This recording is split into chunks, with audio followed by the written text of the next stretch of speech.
Bonjour, donc on vous présente la dernière communication de l'avant-midi. Mon nom est Julie Noël, je suis professeure à l'École de travail social à l'Université de Sherbrooke et je suis accompagnée de Marie-Ève Lapointe et d'Émilie Pelletier, qui sont toutes deux étudiantes à la maîtrise à l'Université de Sherbrooke et elles ont toutes deux travaillé comme auxiliaires de recherche sur ce projet-là, donc connaissent très, très bien les données et ont contribué aux analyses aux résultats qu'on va vous présenter ce matin.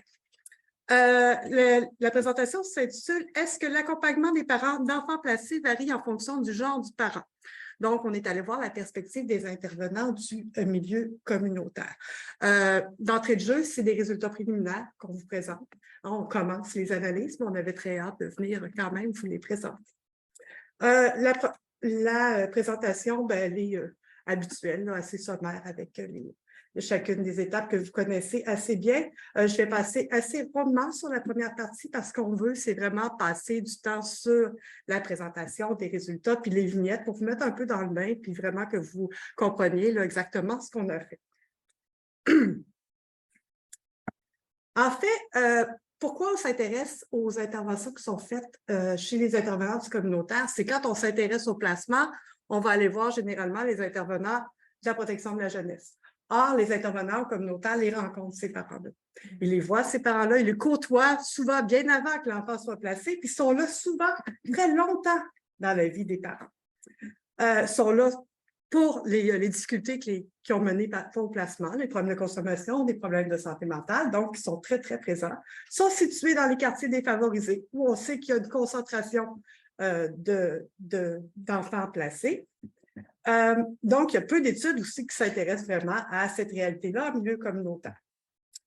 L'autre chose, c'est que les études qui s'intéressent au placement de l'enfant de la perspective du parent s'intéressent généralement à ce que vivent les mères. Parce que quand les études sont faites avec un échantillon de parents, ce qu'on voit, c'est que majoritairement, l'échantillon est composé majoritairement de mères. Donc, on a un échantillon pour dire quelque chose de 12 parents. On a 10 mères, 2 pères, puis on dit les parents vivent ça de telle façon. Alors, on ne fait pas de distinction entre est-ce que les mères et les pères vivent vraiment le placement de leur enfant de la même façon. Donc, c'est pour ça qu'on s'est intéressé à cette comparaison-là entre les deux. Quand on regarde l'état des connaissances, quand on regarde ce qui est fait juste avec les études sur les pères, la perception des pères, le travail auprès des pères, ou les études qui sont faites juste sur les mères, on voit que les centrations sont différentes. Ce n'est pas la même chose dont parlent les études. Les pères, ce qui ressort, c'est la difficulté qu'ils ont à chercher de l'aide, la difficulté avec leurs émotions, exprimer leurs émotions, se sentir oubliés, souvent exclus par le système de protection, qui ont plus de tendance à exprimer la colère, l'agressivité. Chez les mères, on parle de traumatisme non résolu, de trauma, de processus de deuil, de bouleversement identitaire, de souffrance psychologique. On est dans deux univers. Le projet qu'on a, il y a 3 objectifs, mais la centration du projet, là, ce qu'on vient vous présenter ce matin, c'est qu'on veut mettre en lumière les différences et les similitudes des interventions qui sont réalisées au sein des organismes communautaires du Québec en fonction du genre du parent d'origine. Donc, c'est la centration de la présentation aujourd'hui. Sur le plan de la méthodologie, en fait, ce qu'il faut savoir, c'est qu'on a fait 28 entrevues individuelles, puis par la suite, on a fait 2 focus group. 2 focus group avec 5 intervenants qui ont accompagné des pères, 5 intervenants qui ont accompagné des mères. Donc, les 10 intervenants, c'est des intervenants qui ont aussi fait des entrevues individuelles. OK? Donc, c'est un petit ANA qu'on a, puis c'est vraiment 2 focus group, mais d'intervenants qui ont accompagné des mères et des pères.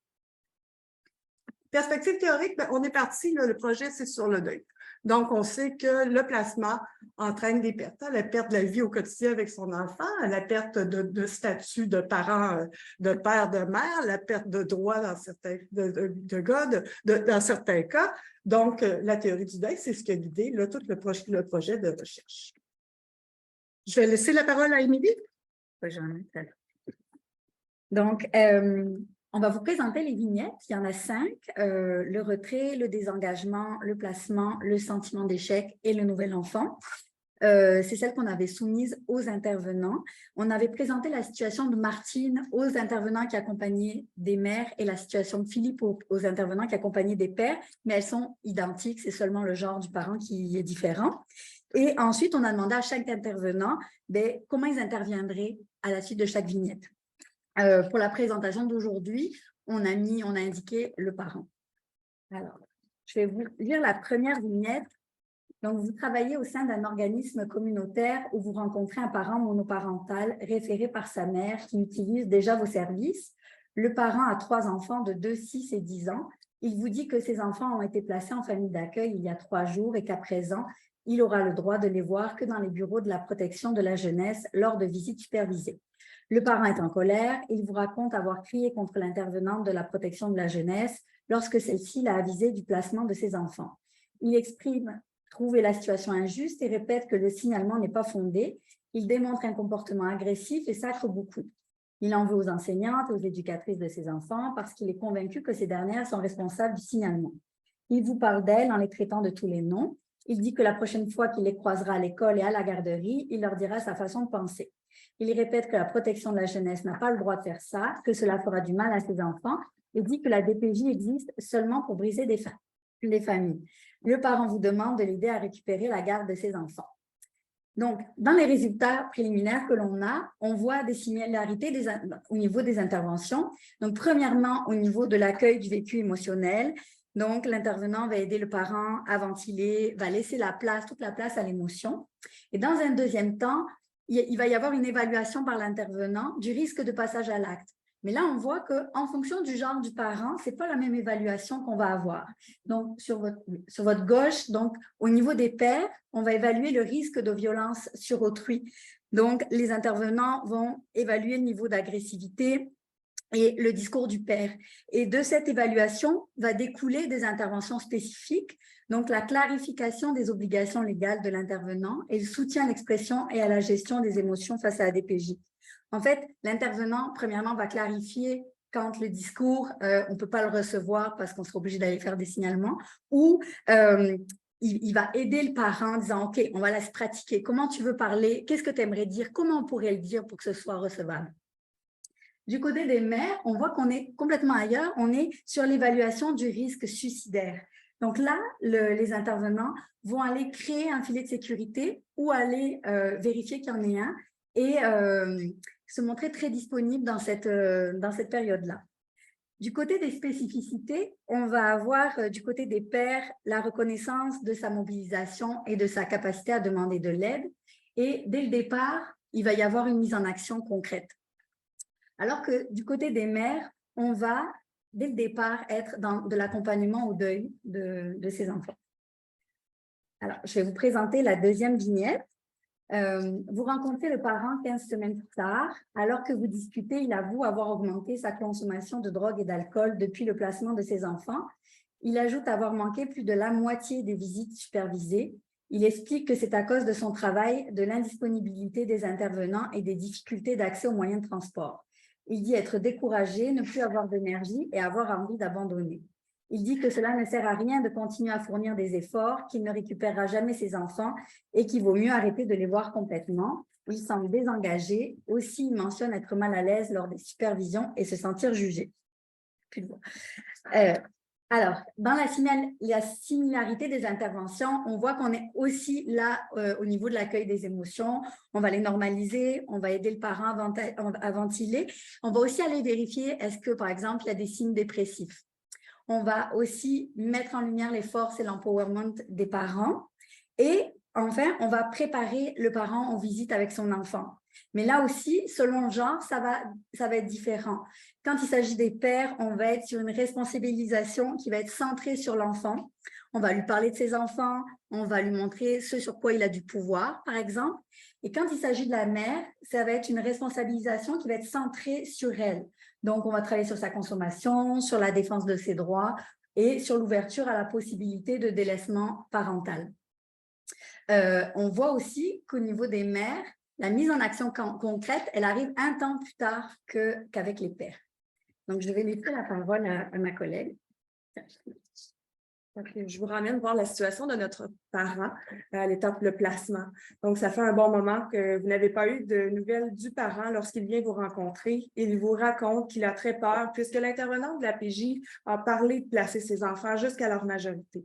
Elle aurait dit qu'elle proposera cette orientation lors du prochain tribunal qui est prévu la semaine prochaine. Le parent vous dit s'être reprise en main depuis 2 semaines, être plus motivé, avoir diminué sa consommation. Il affirme fumer juste un peu de pot. Il raconte s'être présenté aux 2 dernières rencontres de supervision et avoir passé de beaux moments avec ses enfants. Il mentionne avoir un bon espoir de récupérer la garde complète. Donc, les résultats préliminaires, ce qui nous indique ici, c'est que les interventions vont être centrées surtout sur la mobilisation du parent et ce, dans les 2 groupes de répondants. Par contre, la mobilisation, en fait, du côté, ce qui va différencier la mobilisation, c'est la visée de l'intervention. Chez les pères, par exemple, l'intervention va être à visée court, moyen, long terme, pardonnez-moi, tandis que chez les mères, la visée va plutôt être à court terme. Chez les pères, on va plutôt explorer avec lui comment tu vas faire pour maintenir ces beaux résultats-là encore longtemps. OK, ça fait 2 semaines, mais là, on veut que dans le temps, ça perdure. Comment tu vas faire pour garder des liens avec ton enfant et comment tu pourrais même aller récupérer sa garde complète? Tandis que chez les mères, on va être dans une visée court terme. Donc, comment tu vas être bien préparé au prochain tribunal? Est-ce que tu as un avocat? Est-ce qu'on peut, par exemple, nous, comme intervenants, aller au tribunal? Est-ce qu'on pourrait écrire des lettres en ta faveur? Donc, ça va être du côté des mères. Dans les spécificités, ce qu'on se rend compte, c'est que les interventions, les intervenants utilisent une approche de confrontation bienveillante chez les pères, majoritairement. Donc, on est dans l'urgence d'agir, wake-up call, prends-toi en main, on va aller l'ancrer dans la réalité. Tandis que chez les mères, on est plutôt dans une approche de défense de droit. Donc, on retourne voir notre parent dans la vignette « Le sentiment d'échec ». Donc, à la suite du tribunal, les enfants ont finalement été placés en famille d'accueil, et ce, jusqu'à leur majorité. Lors de vos rencontres avec le parent, vous remarquez qu'il semble parfois intoxiqué. Et lorsque vous lui reflétez, il avoue ouvertement consommer de plus en plus d'alcool, de la cocaïne, du cannabis, et vous parle de la honte et de la culpabilité qu'il ressent face à ses enfants. Il dit ne pas avoir réussi à être un bon parent pour eux.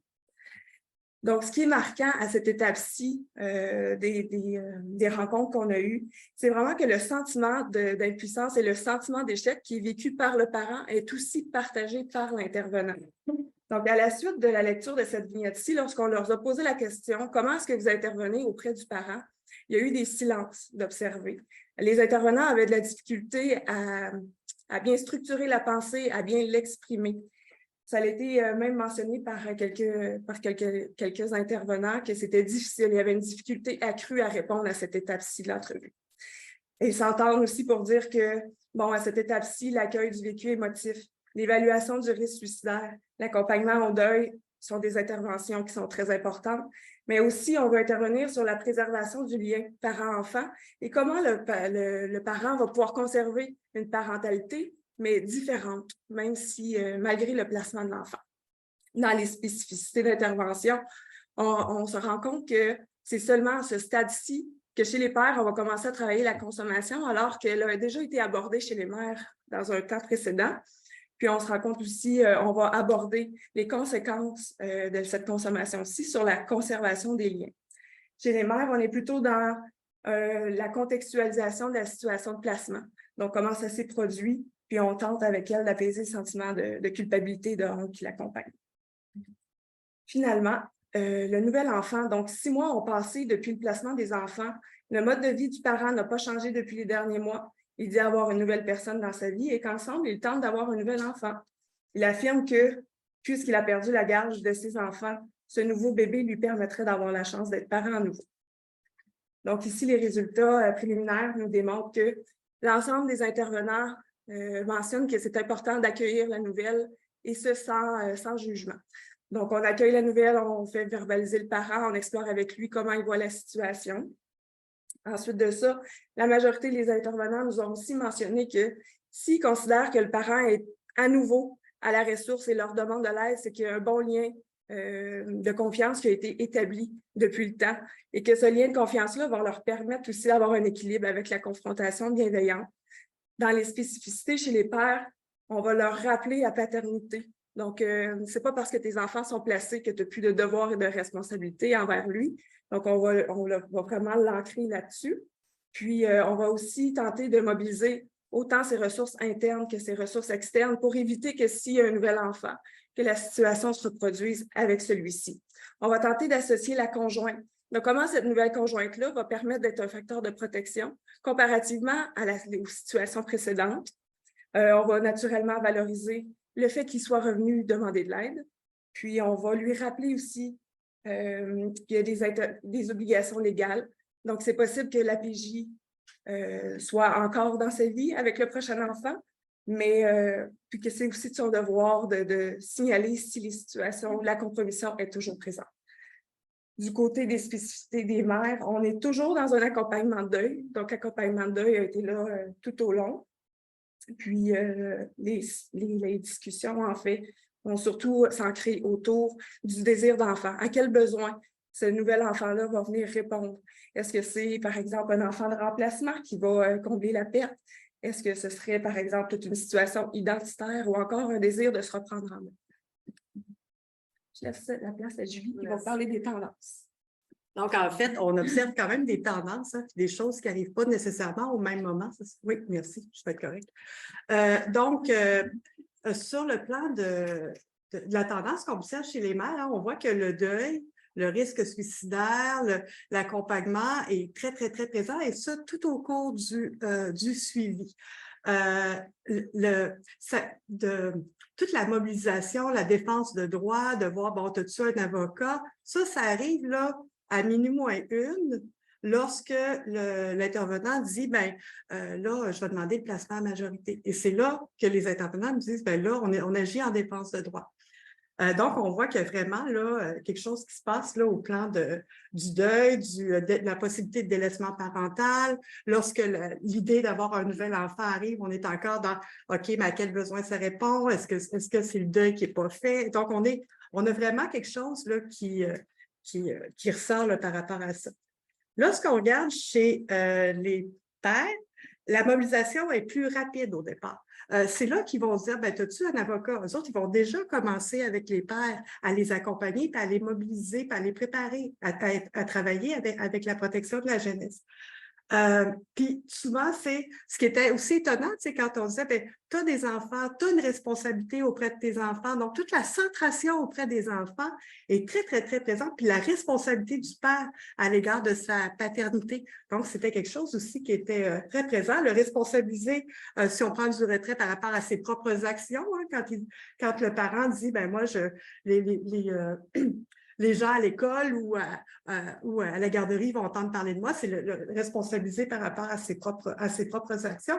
Donc, on voyait qu'il y avait quelque chose qui était de l'ordre de la responsabilisation qui était beaucoup plus forte comme tendance chez les pères.